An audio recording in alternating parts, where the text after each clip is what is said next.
Student, एक बार फिर से आपका ओके बायोलॉजी में स्वागत है। इस क्लास में हम पढ़ेंगे समष्टि अर्थात पॉपुलेशन, जिसको जनसंख्या भी कहते हैं, उसके बारे में, और इसके जो विशेष गुण होते हैं उसके बारे में हम चर्चा करेंगे। तो समष्टि या जिसको जनसंख्या भी कहते हैं, इसको हम पहले भी समझ चुके हैं कि एक निश्चित एरिया हो, एक क्षेत्र हो, और उस क्षेत्र में एक विशेष जाति के सदस्य एक समूह के रूप में रहते हैं, तो उसे हम जनसंख्या कहते हैं। तो देखिए, एक ही जाति, ये ध्यान में रखना है, एक ही जाति के सदस्यों का समूह है जो एक निश्चित भौगोलिक क्षेत्र में निवास करता है, तो उसे हम समष्टि या जनसंख्या कहते हैं। एकल जीव, जिनको अपन वेस्ट इंडिविजुअल भी कहते हैं, तो एकल जीवों यानी वेष्टियों के बीच लैंगिक जनन एवं एकल जीव से होने वाले अलैंगिक जनन द्वारा जन्म लेने वाले वेष्टियों का समूह है समष्टि का गठन करता है।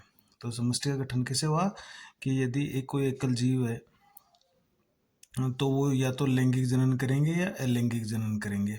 तो अलैंगिक जनन से और लैंगिक जनन से जीवों की संख्या बढ़ती जाएगी और वो क्या बन जाएगा, एक समूह बन जाएगा उन जीवों का, जिसको हम जनसंख्या कहेंगे। समष्टि के उदाहरण है जैसे आर्द्र भूमि में पाए जाने वाले सभी जल कोक यानी जलीय पक्षी है किसी आर्द्र या दलदली भूमि में, या वन क्षेत्र के सागवान के पेड़ों का समूह है, तो वो उनकी जनसंख्या हो गई। इसी तरह से एक संवर्धन प्लेट है जिस पर जीवाणुओं का संवर्धन करवा रहे हैं अपन, तो वो जीवाणुओं की जनसंख्या हो गई। इसी तरह से त्याग दिए गए आवास में चूहे, अगर कोई आवास है उसको छोड़ दिया गया तो वहाँ चूहे बड़ी संख्या में अपना आवास बना लेते हैं, तो वहाँ पर चूहों की जनसंख्या हो जाती है। इसी तरह से तालाब में कमल के पौधे हैं, तो वो एक बड़ी संख्या में पाए जाते हैं, तो जनसंख्या के रूप में होते हैं।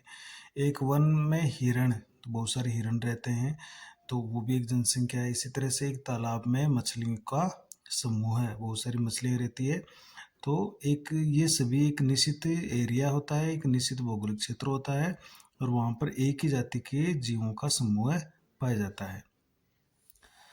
इसके बाद में अपन पढ़ेंगे समष्टि पारिस्थितिकी या पॉपुलेशन इकोलॉजी क्या होती है। तो देखिए, एक एकल जीव का भी एक उसके पर्यावरण के साथ संबंध होता है, तो उसी तरह से जब एक समष्टि बनती है तो उसका भी उसके एक पर्यावरण के साथ संबंध होता है। वो समष्टि पर्यावरण के साथ जितनी भी अन्योन्य क्रियाएं होती है, पारस्परिक क्रियाएं होती है, वो संपन्न करता है। तो देखिए, समष्टि यानी जनसंख्या और उसके पर्यावरण के बीच होने वाली पारस्परिक क्रियाओं का अध्ययन करना ही क्या कहलाता है, समष्टि पारिस्थितिकी कहलाता है।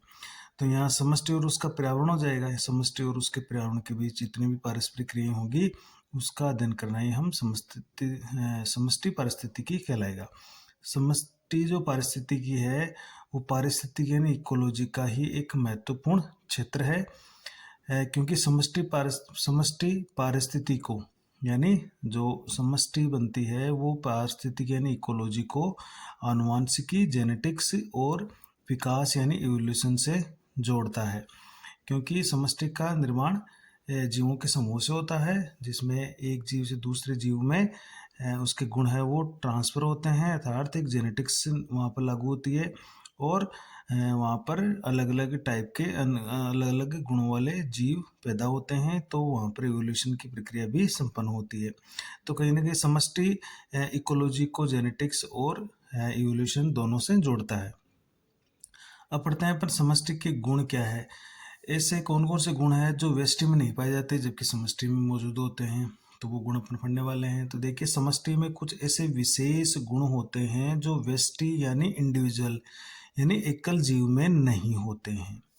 ये गुण कौन कौन से हैं, तो अपन पहला पढ़ेंगे जन्म दर एवं मृत्यु दर। जन्म दर को बर्थ रेट या और मृत्यु दर को डेथ रेट अपन कह रहे हैं।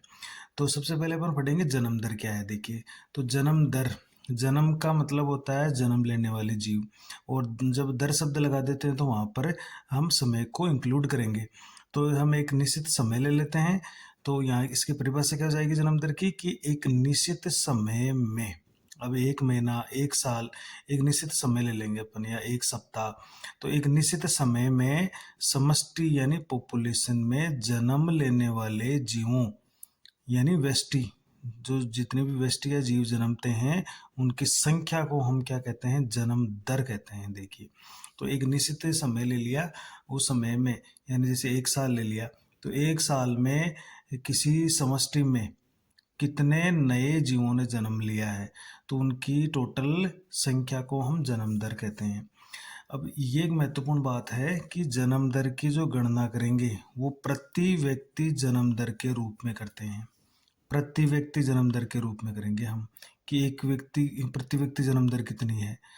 तो प्रति व्यक्ति जन्म दर ज्ञात करने का यहाँ पर फॉर्मूला होता है कि जन्म लेने वाले व्यक्तियों की कुल संख्या, यानी जन्म लेने वाले जो जीव है या व्यष्टि है उनकी टोटल संख्या कितनी है, और उसका प्रारंभिक समष्टि घनत्व कितना है। शुरुआत में उनकी संख्या कितनी थी और एक निश्चित समय में कितनों ने जन्म ले लिया, तो जो टोटल जन्मते हैं उन उसमें प्रारंभिक जो समष्टि का घनत्व है, संख्या है, उसका भाग दे देंगे, तो प्रति व्यक्ति जन्म दर हमारे पास आ जाएगी। जैसे इसका एक उदाहरण लेकर पढ़ते हैं। जैसे हमारे पास एक उदाहरण है, यदि एक ताल में यानी तालाब में पिछले साल कमल के 20 पौधे थे और जनन द्वारा 8 नए पौधे और हो जाते हैं, तो अभी ये टोटल वर्तमान में कितने पौधे हो गए, 28 हो जाते हैं, क्योंकि पिछले साल 20 थे, 28 नए बन गए, पैदा हो गए, और तो टोटल वर्तमान में 28 हो गए। तो यहाँ पर हमें जन्म दर की गणना करनी है। तो जन्म दर की गणना करने का मतलब है, गणना करने के हमें प्रारंभिक समष्टि घनत्व चाहिए। तो प्रारंभिक समष्टि घनत्व कितना है, एक साल पहले वो 20 पौधे थे और नए कितने जन्मे, 8 जन्मे। तो यहाँ पर जन्म दर याद करने का सूत्र हो जाता है नए जन्मे कुल पादप बटा प्रारंभिक समष्टि घनत्व। तो नए 8 जन्मे और शुरुआत में एक साल पहले घनत्व कितना था, 20 था, तो 8/20 बराबर 0.4 संतति प्रति कमल प्रति वर्ष होगी, क्योंकि एक साल का समय ले रहे हैं अपन। तो प्रति कमल कितने नए पौधे प्राप्त हुए, 0.4 संतति यानी कमल के पौधे, और वो भी प्रति कमल प्रति वर्ष से हमें जन्म दर प्राप्त हुई है। इसके बाद में ऐसा ही है मृत्यु दर, देखिए डेथ रेट। तो यहाँ पर जन्म की जगह अपन मृत्यु या मरने वाले जीवों की संख्या ले लेंगे। तो एक निश्चित समय में समष्टि में मरने वाले जीवों की संख्या को मृत्यु दर कहते हैं, और मृत्यु दर की गणना भी हम प्रति व्यक्ति मृत्यु दर के रूप में व्यक्त करते हैं। तो प्रति व्यक्ति या प्रति व्यष्टि मृत्यु दर क्या हो जाएगी कि एक निश्चित समय में मरने वाले जो कुल जीव है उनकी संख्या ले लेंगे बटा जो प्रारंभिक समष्टि का घनत्व है उसका भाग दे देंगे। तो जैसे एक उदाहरण हमारे पास कि प्रयोगशाला में 40 फल मक्खियां थी की समष्टि है, उसमें से एक सप्ताह के दौरान, हम समय ले रहे हैं एक सप्ताह यहाँ पर, तो एक सप्ताह के दौरान 4 जो फल मक्खियां हैं वो मर जाती है। तो 40 फल मक्खियां थी और उसमें से 4 मर गई, तो इसका मतलब है वर्तमान में अभी समष्टि की संख्या 36 हो जाती है, क्योंकि 40 में से 4 मर गई तो वर्तमान में फल मक्खियां बच गई 36। तो मृत्यु दर की गणना करनी है हमें। तो मृत्यु दर की गणना कैसे करेंगे, तो इसके लिए हमें चाहिए प्रारंभिक समष्टि घनत्व कितना है, ये 40 है। मरने वाले जीव कितने हुए, एक सप्ताह में 4, तो हमारा मृत्यु दर की गणना का सूत्र हो जाता है मरने वाले जीवों की संख्या बटा प्रारंभिक जो घनत्व है समष्टि का वो ले लेंगे। तो 4 हो गई मरने वाले और प्रारंभिक घनत्व था 40, तो 4/40 बराबर हो जाता है हमारे पास 0.1 व्यष्टि प्रति फल मक्खी यानी प्रति सप्ताह हो जाता है, यानी 0.1 फल मक्खी प्रति फल मक्खी और प्रति सप्ताह, ये मरने वाले जीवों की मृत्यु दर हमें प्राप्त हो जाती है। तो इस तरह से यहाँ पर इसके अलावा और भी कई टाइप के प्रश्न यहाँ पर आ सकते हैं। तो संख्या चेंज हो जाएगी या उसका नाम चेंज हो सकता है, बल्कि सूत्र यही रहेगा जन्म दर और मृत्यु दर ज्ञात करने का। अब दूसरा महत्वपूर्ण हम गुण पढ़ रहे हैं लिंग अनुपात। देखिए जिसको सेक्स रेशियो भी कहते हैं। तो लिंग अनुपात अपन जानते हैं कि लिंग अनुपात का अर्थ क्या होता है, नर और मादा का अनुपात, कितने नर है और कितनी मादाएं हैं। यानी व्यष्टि या तो नर होता है या मादाएं होती है। लेकिन समष्टि का लिंग अनुपात होता है, यानी एक खुद व्यष्टि इंडिविजुअल होता है, या तो वो नर होगा या मादा होती है। लेकिन एक जब अपन समष्टि की बात करते हैं, एक जनसंख्या की बात करते हैं, तो उसमें बहुत सारे नर होते हैं और बहुत सारी मादाएं होती है। तब वहाँ पर हम नोट करते हैं लिंग अनुपात। तो समष्टि का लिंग अनुपात, जैसे एक समष्टि है उसमें 60% स्त्रियां हैं और 40% नर है, तो ये इसका लिंग अनुपात हो जाता है।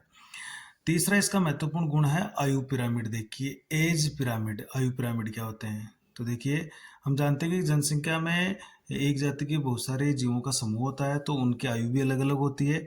तो यदि हम उनकी आयु और अलग अलग वर्ग के हिसाब से एक ग्राफ बनाए, तो वहां पर हमें एक पिरामिड प्राप्त होता है, जिसको आयु पिरामिड कह रहे हैं अपन।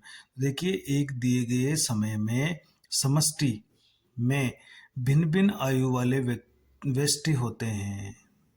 तो एक समष्टि में अलग अलग आयु के लोग होंगे या अलग अलग आयु के जीव होंगे। यदि समष्टि के लिए आयु वितरण, यानी दी गई आयु अथवा आयु वर्ग के व्यष्टियों का प्रतिशत, देखिए एक आयु ले लेंगे और कितने परसेंट है, जैसे हमने ले लिया वहाँ पर हमने ले लिया, जैसे 0 से 20 वर्ष ले लिया हमने, फिर 25 से हमने ले लिया 45 साल, फिर 45 साल से ऊपर। तो इस तरह से एक आयु ले लेंगे और उसका कितना परसेंट उपस्थित है। तो एक आयु वितरण को अपन आलेखित किया जाता है, तो बनने वाला आरेख क्या कहलाएगा? आयु पिरामिड कहलाता है। मानव समष्टि के लिए आयु पिरामिड में नर एवं मादाओं का आयु वितरण संयुक्त आरेख के रूप में दर्शाया जाता है। तो हम इसमें जब आयु पिरामिड बनाएंगे तो सिर्फ आयु लेंगे और उस आयु में नर भी आ जाएंगे और मादाएं भी आ जाएंगी।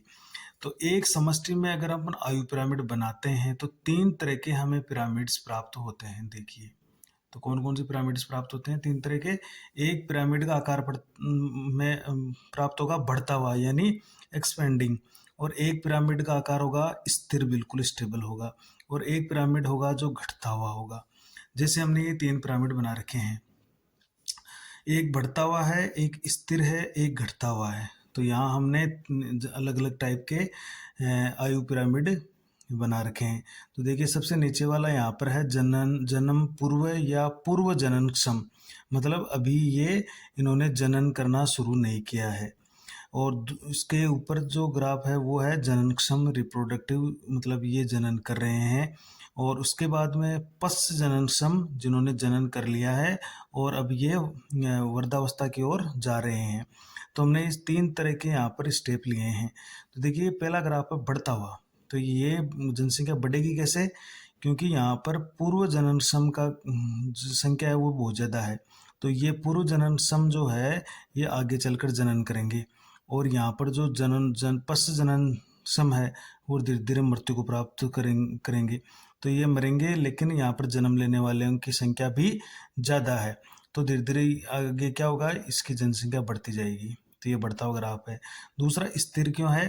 क्योंकि यहाँ पर पूर्व जननक्षम और जननक्षम लगभग एक जैसा है, एक जैसा हो रहा है। पूर्व जननक्षम और जननक्षम आयु वर्ग लगभग एक समान है। तो एक समान होने के कारण यहाँ पर जितने जन्मेंगे उतने ही मृत्यु को भी प्राप्त होते रहेंगे। तो लगभग इस पिरामिड में के कारण आयु, ये जो जनसंख्या है वो स्थिर रहेगी। और तीसरा जो है ग्राफ वो इस तरह है। देखिए यहाँ पर जो पूर्व जननक्षम है उनकी संख्या कम है और जननक्षम की ज़्यादा है, और फिर जो पश्च जननक्षम है उनकी संख्या भी इस तरह से ज़्यादा है। तो यहाँ पर ये इस तरह से होगा कि ये जो पूर्व जननक्षम की संख्या कम होने के कारण आगे ये जनन भी कम करेंगे, और जो जननक्षम है ये वृद्धावस्था की ओर जाकर फिर मृत्यु को प्राप्त करेंगे। तो रिजल्ट ये निकलेगा कि कुछ सालों बाद में इसकी जनसंख्या वो घटती जाएगी। तो इस तरह से पूर्व जननक्षम, जननक्षम और पश्च जननक्षम की संख्या का हम अध्ययन करके ये पता लगा सकते हैं कि किस देश की जनसंख्या बढ़ेगी या स्थिर रहेगी या घटती है। तो एक बार फिर से मैं बता देता हूँ। ये पहला बढ़ता हुआ है, यहाँ पर क्या है, पूर्व जननक्षम या जन्म पूर्व जीवों की संख्या सबसे ज़्यादा है। देखिए सबसे ज़्यादा है, इसलिए आगे चलकर ये जनन करेंगे तो अधिक संख्या में जनन होगा, तो यहाँ पर जनसंख्या बढ़ेगी। यहाँ पर देखिए जननक्षम और पूर्व जननक्षम की संख्या लगभग समान है, तो अभी ये स्थिर है, तो ये आगे चलकर भी स्थिर ही रहेगा, क्योंकि जितने जन्मेंगे उतने ये वृद्धावस्था या मृत्यु को प्राप्त करेंगे, इसलिए ये जनसंख्या स्थिर रहेगी। और तीसरा है जिसमें जनन पूर्व जनन सम जो है, जन्म पूर्व उनकी संख्या कम है और जनन सम की संख्या ज़्यादा है, इसलिए यहाँ पर क्या होगी, आगे चलकर डेथ रेट जो मृत्यु दर है वो ज़्यादा रहेगी और जन्म दर है वो कम रहेगी। तो जन्म दर कम, मृत्यु दर ज़्यादा, इसलिए जनसंख्या आगे चलकर घटती जाएगी। यहाँ पर मृत्यु दर और जन्म दर लगभग समान रहेगी, यहाँ पर जन्म दर ज़्यादा रहेगी, मृत्यु दर कम रहेगी, इसलिए यहाँ की जनसंख्या आगे चलकर बढ़ती जाएगी। तो ये 3 तरह के पिरामिड हो जाते हैं, इसको आप समझ सकते हैं। एक प्रश्न ले लेते हैं। देखिए, एक देश है जिसमें जननक्षम जीवों की संख्या पूर्व जननक्षम जीवों से अधिक है। देखिए, तो इस देश की जनसंख्या के बारे में सही तथ्य क्या होगा? इसकी जनसंख्या स्थिर रहेगी, जनसंख्या बढ़ेगी, जनसंख्या घटेगी, या उपयुक्त सभी होगा। तो देखिए, यहाँ पर अपन इसको एक बार फिर से पढ़ते हैं कि जननक्षम जीवों की संख्या पूर्व जनन जीवों की संख्या से अधिक है। तो मतलब ये स्थिति है कि जननक्षम जीवों की संख्या पूर्व जननक्षम जीवों से अधिक है, तो यहाँ पर जन्म दर कम होगी और आगे चलकर मृत्यु दर ज़्यादा होगी। तो निश्चित है कि इस देश की जनसंख्या आगे चलकर घटती जाएगी। तो ये इस देश की जनसंख्या क्या होगी? घटेगी। और चौथा और लास्ट हम गुण पढ़ रहे हैं समष्टि का, वो है समष्टि का आकार या समष्टि घनत्व, इसको पॉपुलेशन साइज या पॉपुलेशन डेंसिटी भी बोल रहे हैं। तो किसी समष्टि का आकार उसके आवास में उसकी स्थिति के बारे में बहुत कुछ बताता है। देखिए, समष्टि का आकार उस समष्टि का आकार उसके आवास में कैसी स्थिति है तो उसके बारे में बताता है। यदि हम समष्टि का पारिस्थितिकी में किसी भी तरह से अनुसंधान करें, जैसे उस समष्टि का किसी दूसरी जातियों से स्पर्धा का परिणाम हो, परभक्षी का उस पर प्रभाव हो, या पीड़कनाशियों के प्रयोग का उस पर प्रभाव हो, तो हम उसका मूल्यांकन समष्टि के आकार में कोई परिवर्तन के संदर्भ में करते हैं। तो यानी उसके आकार में या साइज में परिवर्तन हुआ या नहीं हुआ, वो घटी या बढ़ी, तो उसका हम अध्ययन करते हैं। तो दूसरे जीवों से अगर स्पर्धा होती है तो नुकसान भी होता है, एक को फायदा हो रहा है मान लो दूसरे को नुकसान हो रहा है, दोनों को नुकसान होता है। कोई परभक्षी आ गया तो उससे उस समष्टि को नुकसान होता है, या पीड़कनाशी का प्रयोग किया गया तो भी नुकसान होता है। तो फिर उसका अपन मूल्यांकन कैसे करेंगे? समष्टि के आकार के संदर्भ में करेंगे कि उसमें परिवर्तन हुआ या नहीं हुआ। यदि ये परिवर्तन कम संख्या या बड़ी संख्या के रूप में हो सकता है, देखिए, तो ये परिवर्तन कम संख्या या बड़ी संख्या के रूप में भी हो सकता है। जैसे साइबेरियाई सारस की समष्टि का आकार कम संख्या यानी 10 से कम, जैसे भरतपुर के आर्द्र भूमि क्षेत्रों में रहते हैं तो 10 से कम रहती है में हो सकता है। और एक तालाब में जो क्लेमाइडोमोनास शैवाल है उसकी संख्या लाखों में होती है। तो जैसे एक साइबेरियन सारस है 10 के झुंड में है तो उसमें कम ज़्यादा हो सकता है, या एक तालाब में क्लेमाइडोमोनास है उसकी संख्या लाखों में होती है। तो कहने का मतलब है ये जो परिवर्तन होता है ना समष्टि के आकार में या घनत्व में, तो ये कम भी हो सकता है और बहुत ज़्यादा भी हो सकता है। अतः हम क्या कहेंगे? समष्टि के आकार को तकनीकी रूप से समष्टि घनत्व यानी एन नंबर्स में कहा जाता है। तो ये याद रखिएगा, ये इंपॉर्टेंट बात है यहाँ पर कि समष्टि के आकार को यानी पॉपुलेशन साइज को टेक्निकली हम समष्टि घनत्व कहते हैं। और समष्टि घनत्व की सबसे उपयुक्त जो माप होती है वो आमतौर पर कुल संख्या होती है। तो कुल संख्या लेकर ही हम समष्टि घनत्व मापते हैं। तो समष्टि घनत्व की परिभाषा क्या हो जाती है कि एक इकाई क्षेत्रफल है उसमें पाए जाने वाले सजीवों की संख्या को समष्टि घनत्व कहते हैं। तो अगर अपन एक निश्चित एक क्षेत्रफल ले लें, उस क्षेत्रफल में कितने जीव पाए जाते हैं वो उसका समष्टि घनत्व हो गया। अब समष्टि घनत्व मापने के लिए हम सबसे उपयुक्त माप क्या ले रहे हैं? कुल संख्या ले रहे हैं। देखिए, तो समष्टि घनत्व कुल संख्या के रूप में मापा जाता है, लेकिन कुछ मामलों में कुल संख्या के आधार पर समष्टि घनत्व मापना कठिन होता है। कैसे? जैसे किसी क्षेत्र में अगर 200 गाजर घास यानी पार्थेनियम स्टेरोफोरस के पादप है और एक अकेला बड़े वितान यानी कैनोपी वाला, बड़े जिसके में शाखाएं फैली हुई है, बड़ा वितान है, कैनोपी उसकी वाला एक बरगद यानी बड़ का पेड़, वहाँ पर एक बड़ा बरगद का पेड़ है और उसी के आसपास 200 गाजर घास पादप है।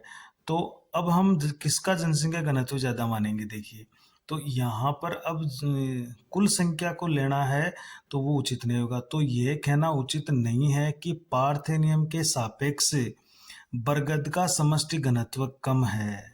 तो क्योंकि अगर अपन संख्या लेंगे तो यहाँ पर तो संख्या केवल बरगद की तो एक ही है, जबकि गाजर घास के 200 है। तो हम ये भी नहीं कह सकते हैं कि जनसंख्या घनत्व गाजर घास का ज़्यादा है। तो यहाँ पर तो ये कहना उचित नहीं है कि पार्थेनियम के सापेक्ष बरगद का समष्टि घनत्व कम है।